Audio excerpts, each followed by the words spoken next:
Olá, sejam muito bem-vindos ao Consumidor em Pauta. Eu sou o João Custódio e estamos aqui de segunda a sexta-feira, às 7h30 da manhã e às 13h30 da tarde, trazendo muita informação relevante, programa com assuntos de utilidade pública para você.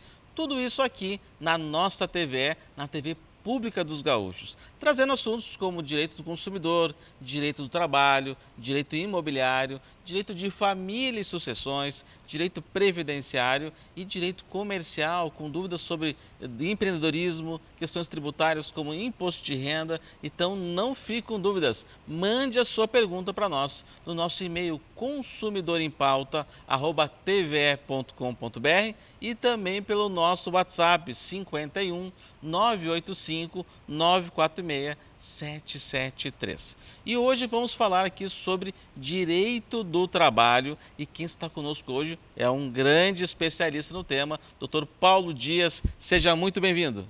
Muito obrigado, João. Sempre um prazer estar de volta aqui junto com o pessoal de casa.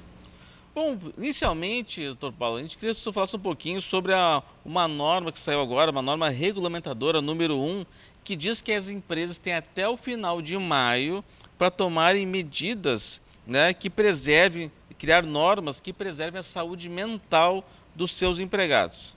E falando também sobre problemas dessa natureza que entram na lista dos riscos ocupacionais. É verdade. A norma reguladora a NR1, ela está sofrendo sim uma atualização, principalmente por conta da quantidade excessiva de problemas psiquiátricos, problemas emocionais relacionados ao ambiente de trabalho. Isso tem sido muito recorrente. O número de hospitalizações, internações hospitalares por conta de problemas psiquiátricos, ele é muito elevado. Isso fez com que as autoridades repensassem, reformulassem a norma reguladora número 1, de tal forma que as empresas hoje, elas têm que prestar atenção em relação ao ambiente de trabalho, assim como elas têm que prestar atenção em situações de insalubridade, periculosidade, aquelas obrigações da empresa para com a saúde do seu trabalhador. Então, sim, a saúde mental do trabalhador, por conta do ambiente de trabalho, hoje ela está sendo muito mais observada pelos fiscais do trabalho. As empresas elas vão ter que rever muitos dos seus posicionamentos em relação às suas gerências, suas chefias, treinar os seus gerentes para que eles possam fazer com que todas as metas que as empresas têm, elas possam ser atingidas, mas de uma forma que não haja desrespeito, não haja ameaças, que se tenha um ambiente de trabalho adequado. Nós temos aqui há muitos casos de síndrome de burnout, depressão, ansiedade, síndrome do pânico, que tem elevado e preocupado muito as autoridades. E sim, as empresas elas têm que observar. Aquele trabalhador que se sentir ofendido, ele pode inclusive fazer uma denúncia no Ministério Público do Trabalho, e aí, acontecendo essa denúncia, irá um fiscal do trabalho até a empresa para investigar se isso está acontecendo, além das ações trabalhistas, né, que buscam reparação por assédio moral, dano moral. Então as empresas elas têm até o final de maio para se readequarem, criarem um ambiente de trabalho muito mais próspero e agradável para os seus trabalhadores. E a empresa que não cumprir essas metas, ela está suscetível a pagar multas. Inclusive o governo ele está elegendo uma espécie de um selo que vai ser dado àquelas empresas que cumprem e mantêm um ambiente de trabalho bom para os seus trabalhadores. Isso é bom para a saúde da empresa, é bom para a rentabilidade da empresa, para a imagem da empresa. Bom, então já vamos agora, agradeço pelos excelentes esclarecimentos sobre esse importante tema, né? E já vamos para as primeiras perguntas. Primeira pergunta do programa hoje, que é da senhora Verônica. Sou doméstica e sofri um acidente no meu serviço. Fiquei afastada pelo INSS. Quando retornei, fui demitida. Gostaria de saber se eu poderia ter sido demitida, doutor Paulo. Então, dona Verônica, primeiro aspecto que nós temos que analisar. A senhora sofreu um acidente de trabalho. Qual acidente de trabalho a senhora teve, né, que é um aspecto importante. Se a senhora teve um afastamento do INSS, um afastamento pelo atestado acima de 14 dias, a senhora foi para o INSS. Se foi um acidente de trabalho, que o INSS ele coloca como B91, que é um código lá do INSS que ele diz que a senhora sofreu um acidente de trabalho, sim, a senhora do seu retorno vai ter uma estabilidade de 1 ano. Então, nesse caso, a senhora pode ingressar com um processo contra a sua ex-empregadora para que a senhora possa ser reintegrada e a senhora ter essa estabilidade de 1 ano após o seu retorno. Se o INSS ele entendeu que era simplesmente um auxílio-doença, um B31, que é o código do INSS, infelizmente a senhora não tem estabilidade e a dispensa ela é válida. Também se for o caso do acidente de trabalho, que a senhora realmente comentou, vai ter outros desdobramentos que além de uma ação trabalhista, de reintegração, ela pode ensejar danos morais, danos materiais pelo prejuízo que a senhora tenha sofrido ou não em função desse acidente de trabalho. Converse com o seu advogado trabalhista de confiança, porque nesses detalhes a senhora vai conseguir ter a resposta mais específica para o seu caso. Se ela não for reintegrada, o empregador tem que pagar esse 1 ano para ela de salário? Isso. O que acontece? O advogado trabalhista ele vai buscar a reintegração e na possibilidade, porque às vezes não há clima, né? Existe uma indenização substitutiva desse período. A questão toda é que tipo de lesão que esse trabalhador teve, porque muitas vezes, dependendo da lesão, os efeitos eles são prolongados. Então é possível que o advogado entre com uma ação acidentária, se a extensão da lesão é muito grave, para que se busque uma indenização em parcela única de todos os efeitos e reflexos dessa doença. Muito bem. Bom, agora temos a pergunta da senhora Rosane. Uma pessoa pode ser demitida fazendo tratamento psiquiátrico? E essa pessoa, quando entrou na empresa, não tinha problemas de asma e agora tem, pois trabalhou com couro e cola em um período de 9 meses. Dona Rosane, excelente pergunta. Então ela tem 2 desdobramentos. Primeira questão psiquiátrica. O problema psiquiátrico ele enseja estabilidade, às vezes sim e às vezes não. Tá, depende do quê? Se o problema psiquiátrico ele tem origem, ele tem nexo com o trabalho. Então, se for o caso, a senhora pode ingressar com uma ação trabalhista e nessa ação trabalhista o juiz vai nomear um perito de confiança, um perito, normalmente um psiquiatra, e ele vai fazer uma série de análises nessa perícia para verificar se existe nexo de causalidade e se esse problema psiquiátrico foi originado do trabalho. Então, esse é o primeiro ponto. O segundo é a questão da asma relacionada ao ambiente de trabalho e os produtos que possam ter afetado a sua saúde. Sim, neste caso também, através de uma ação trabalhista, vai ser identificado através de um perito se os agentes nocivos do seu trabalho, eles contribuíram pelo prejuízo da sua saúde. E aí vai se buscar sim uma reparação, né, por danos morais, por danos materiais, por gastos em medicamento e pela própria saúde sua, que pode ter sido afetada em maior ou menor grau. Provavelmente a empresa também não forneceu os EPIs necessários também, porque fala que eu nunca entrei numa indústria de couro, mas que o cheiro é muito forte, né? Isso. Mais cola ainda, mais... E aquele cheiro, ele realmente consegue afetar os pulmões e existem algumas atividades profissionais que o EPI ele consegue minimizar, mas ele não consegue isolar completamente o efeito nocivo desses produtos na saúde do trabalhador. Se for o caso, ingresse com uma ação trabalhista que vai ter esses 2 caminhos.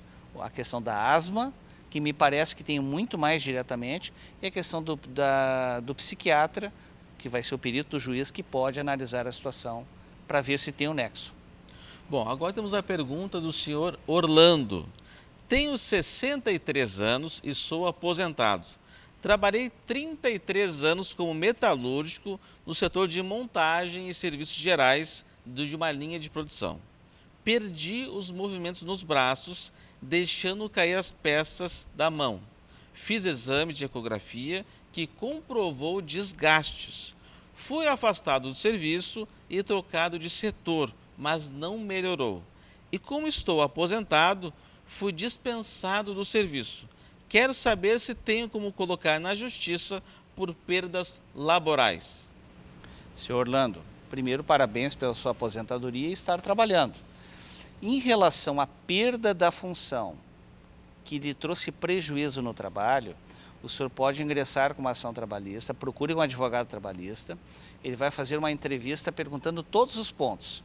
Se houver nexo de causalidade entre a perda desses movimentos com a função que o senhor faça, é possível sim buscar uma reparação, se chama uma ação acidentária, em que vai se buscar uma espécie de uma indenização pelo prejuízo sofrido e, apesar do senhor estar aposentado, o senhor não poder continuar trabalhando para complementar sua renda.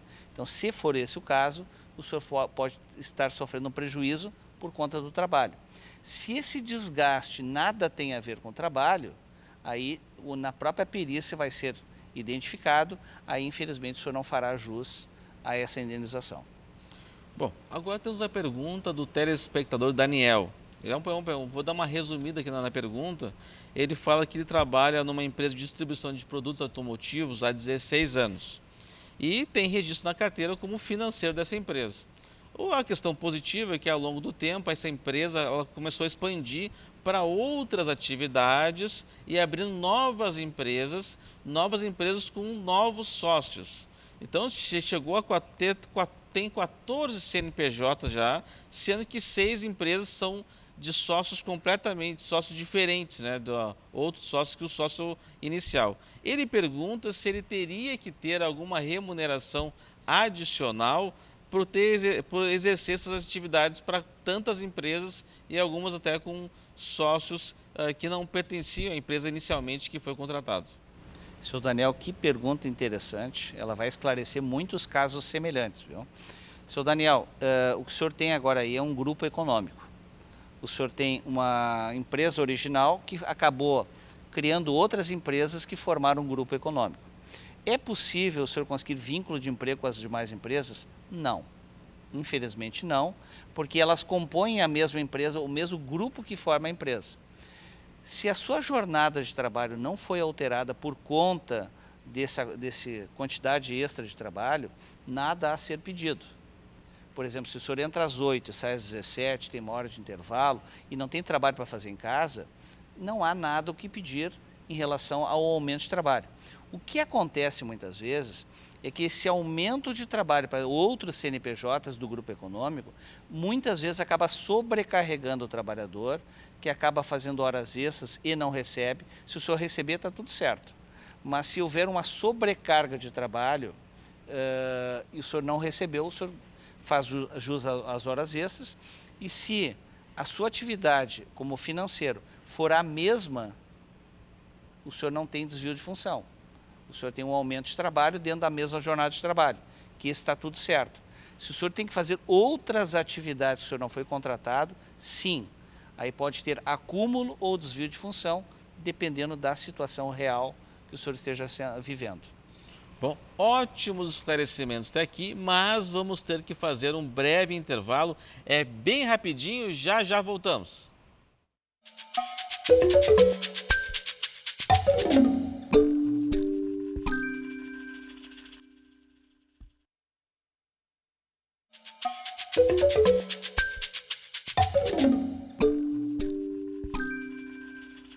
Bom, falei que é rapidinho, já estamos de volta. Lembrando que o programa é de utilidade pública com muita prestação de serviço e muitos esclarecimentos aqui na nossa TV, na TV Pública dos Gaúchos, onde abordamos aqui assuntos sobre direito do consumidor, direito do trabalho, direito imobiliário, direito de família e sucessões, direito previdenciário e direito comercial, como questões de empreendedorismo, questões tributárias como imposto de renda. Então não fique com dúvidas, mande a sua pergunta para nós no nosso e-mail consumidorimpauta@tve.com.br e também pelo nosso WhatsApp 51 985 946 773. E hoje aqui estamos falando sobre direito do trabalho e o nosso convidado de hoje é um grande especialista no tema, Dr. Paulo Dias, esclarecendo aqui as dúvidas dos nossos telespectadores. E a primeira pergunta do bloco é do Joel, aqui da cidade de Gravataí. Gostaria de saber quanto tempo dura uma recuperação judicial de uma empresa. Entrei na justiça faz 10 anos para receber indenização trabalhista de 7 anos trabalhados.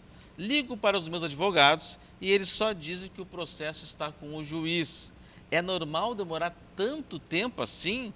e fala aqui que adora o programa. Muito obrigado pelas palavras, Joel. Seu Joel, muito obrigado pelo prestígio ao nosso programa.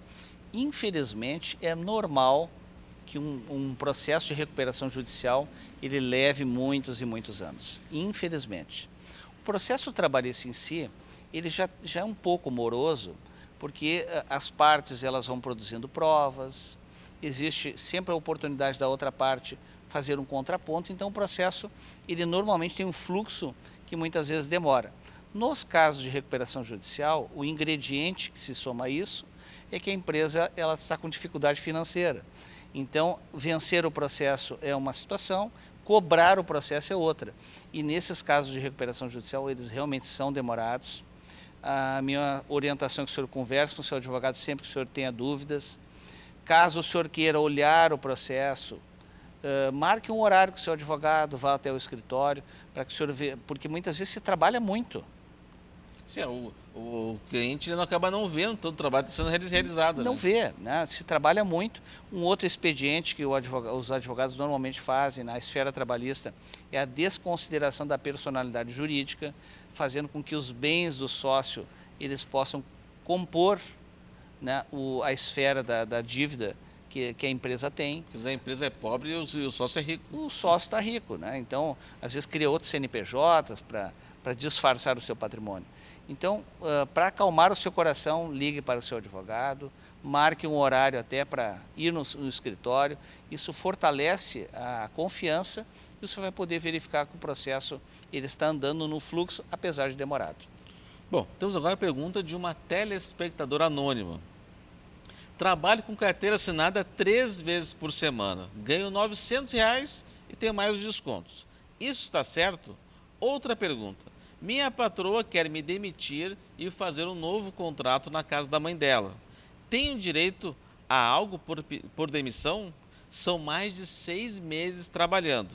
Outra pergunta. Trabalho segunda, quarta e sexta. Me mando para o escritório, para a casa do filho, para a casa da mãe. Isso pode? De fato não pode, né? Se a senhora trabalha 3 vezes por semana, prestando serviço para um empregador, como empregada doméstica, a senhora faz jus sim ao vínculo, né? Pelo que eu entendi, a senhora é registrada, só que a senhora não pode trabalhar para outros familiares que estejam estranhos ao seu contrato de trabalho, que é justamente com um único empregador. Então, a partir desse momento já temos uma irregularidade. A questão da sua jornada de trabalho, a senhora trabalha 3 dias por semana. O seu salário não pode ser menor do que um salário mínimo. Então tem que ver qual a composição que a senhora fez em relação à sua jornada e à frequência. Então me parece que tem algumas irregularidades. A senhora pode procurar um advogado trabalhista, procure detalhar, né, todos esses itens que a senhora falou, porque muito provavelmente nós temos problemas aí. Mas essa pessoa trabalha 3 vezes na semana, ela não deveria ganhar proporcional ao salário? Exatamente, por isso que, dependendo da jornada de trabalho que ela está fazendo, né? Faz 12 horas por dia. Isso, então assim, dependendo da jornada, mesmo trabalhando 3 vezes por semana, pode ser que trabalhe meio expediente, né? Tem que preservar o salário mínimo, mesmo que de forma proporcional. Ela pode ganhar menos que o salário mínimo? Pode, só que proporcionalmente à jornada, ela tem que ser preservada um salário mínimo. Tem que ver também trabalha 3 vezes, mas trabalha 12 horas por dia nesses dias também é bastante. Aí é hora extra e outros detalhes. Bom, agora temos uma pergunta de uma telespectadora anônima. Estou recebendo auxílio por incapacidade até abril. Depois volto para a empresa.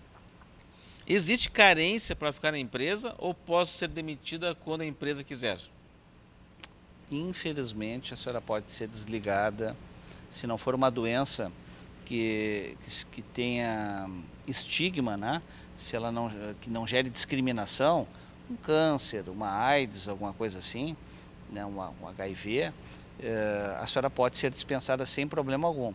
Se for uma questão acidentária, se for o B91 para o INSS, aí, ou seja, se há um comprometimento como se fosse acidente de trabalho, uma doença ocupacional, a senhora tem estabilidade. Um simples auxílio-doença, a princípio a senhora, infelizmente, pode ser dispensada. Bom, agora temos uma pergunta aqui de um telespectador anônimo. Meu neto foi diagnosticado com HIV. Gostaria de saber se tem direitos legais na empresa em que trabalha. Com certeza. Eh, o que o seu neto ele dispõe? Primeiro, uma certa estabilidade quanto à dispensa discriminatória. Se a dispensa ela for em função dele ter HIV, não, esse funcionário não pode ser dispensado. Ele não tem uma estabilidade absoluta, mas em relação à dispensa pela doença que ele tem estabilidade quanto à dispensa discriminatória. O outro fator, provavelmente ele tem que se ausentar em alguns períodos para o tratamento, que é muito normal e a empresa tem que exercer a sua compreensão. Talvez a empresa ter que readequar ele em outra função, caso ele não consiga fazer. E também a possibilidade do encaminhamento para o INSS, caso ele esteja impossibilitado para o trabalho, até por uma invalidez, né? Uma aposentadoria por invalidez. Bom, temos agora a pergunta do telespectador Joaquim. Estou cumprindo aviso prévio e acabei adoecendo. O médico me deu o atestado de 14 dias. Posso entregar o atestado à empresa ou vou ter que trabalhar doente mesmo? Não só pode, como deve entregar esse atestado para a empresa. Se você está doente e tem um atestado médico válido, apresente para a empresa em qualquer momento, durante o contrato de trabalho ou no cumprimento do aviso prévio. O que vai acontecer? O seu aviso prévio vai ficar suspenso até que o senhor esteja recuperado, né? O senhor vai ter todo o benefício do INSS, depois, voltando e tendo saúde, o senhor vai voltar a trabalhar, normalmente cumprindo o restante do aviso prévio. Então, se ele ficou 14 dias afastado, o primeiro dia do Ele aviso suspende. Suspende, daí quando voltar, vai trabalhar 30 dias no caso. Isso aí. Uhum. Bom, temos a pergunta agora da Elisa. Sou responsável por abrir a loja onde trabalho. Acontece que eu só posso bater o ponto meia hora depois. Está certo isso, doutor Paulo? É claro que não, dona Elisa. Se a senhora entra na empresa, começa a trabalhar, abre a loja, trabalha meia hora e bate meia hora depois, está tudo errado, né? Ou seja, o direito do trabalho, ele se baseia no princípio da primazia da realidade. Vale o que acontece na vida real. E na vida real a senhora trabalha meia hora a mais. Isso só falando da sua entrada. Então, procure uma ação trabalhista, um advogado trabalhista, que pode pleitear, só nesse aspecto, o pagamento de horas extras. Bom, realmente esse é um assunto que o pessoal, é importante, que às vezes o funcionário tem que abrir a loja, né? E é uma função tem que ter uma responsabilidade muito grande, porque se também chegar atrasado não consegue abrir, mas bater meia hora depois realmente isso é mais injusto, frequente, né? mais frequente que se acontece, se imagina. A empresa que adota essa prática para início de trabalho, provavelmente não respeite o intervalo intra-jornada, que é aquele intervalo de descanso para alimentação e repouso. Por esse motivo, quando nós iniciamos o programa hoje falando da NR1 e das suas atualizações, a empresa que não respeita os descansos necessários do trabalhador, ela faz com que o trabalhador não se restabeleça, e esse trabalhador não se reenergizando e não se restabelecendo, ele pode adoecer, inclusive com problemas psiquiátricos como a própria síndrome de burnout. O que é muito comum, às vezes, doutor Paulo, que acontece? Chega a pessoa trabalha uniformizada e ela opta por não vir uniformizada de casa. Então ela chega lá, ela tem que trocar a roupa no uniforme e tal, e às vezes toma um cafezinho antes para começar a trabalhar. Nesse caso, ela bate o ponto depois que se vestiu. Exatamente. Mas essa pessoa que abriu o escritório, ela também tem essa mesma situação, ela vai ter que trocar o uniforme. Mas ela no momento que ela já abriu a porta, ela estava trabalhando. Nesse caso, ela vai ter que bater o ponto meia hora depois para poder trocar de roupa? Aí é um agravante além desse aí, né? Nós estamos, pelo relato da telespectadora, a trabalhadora, ela entra e bate o ponto meia hora depois. Se ela ainda for se trocar de uniforme meia hora depois dessa meia hora, aí nós temos mais horas extras ainda. Então é muito comum que muitas empresas adotem essa sistemática, que é lamentável. Porque realmente Ela tem um compromisso a mais, né? Porque se tu chegar atrasado vai impactar nas horas de toda a equipe. Ela tem uma responsabilidade a mais, ainda vai ter que ser penalizada por isso. E a É desconfiança que esse próprio trabalhador vai ter em função da empresa. Meu Deus, o cara não quer mais abrir a empresa, né? Não vou abrir porque eu vou ter que... Tem muitas empresas que adotam o sistema de compensação de horários, que é um caminho para evitar esse tipo de problema. Bom, doutor Paulo, muito obrigado pelos ótimos esclarecimentos e agradecer a nossa qualificada audiência, desejar uma ótima semana. Tchau, tchau. Até amanhã.